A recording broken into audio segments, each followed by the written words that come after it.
ఏం చేస్తున్నారు ఫ్రెండ్స్? ఏం చేశారా? మేమైతే ఇప్పుడే కూర్చున్నాం ఫ్రెండ్స్. ఇదిగోండి మా ఇంట్లో ఈరోజు నైట్ డిన్నర్ వచ్చేసి రైస్, పప్పు, అలాగే ఫ్రెండ్స్ ఇదిగోండి మొన్న పెట్టిన కొత్త ఆవకాయ ఫ్రెండ్స్.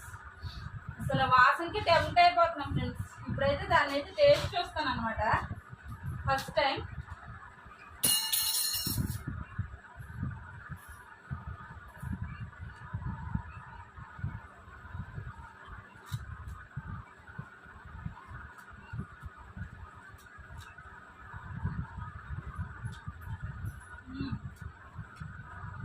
సో యమ్మీ ఫ్రెండ్స్, బాగుంది. ఇంకేం ఫ్రెండ్స్, మీరు డిన్నర్ చేశారా? కమెంట్ చేయండి, వీలైతే లైక్ చేయండి, షేర్ చేయండి, సబ్స్క్రైబ్ చేసుకోండి ఫ్రెండ్స్. మేమైతే అందరం ఇలా కూర్చొని తింటాం ఫ్రెండ్స్ నైట్ టైం. బాయ్.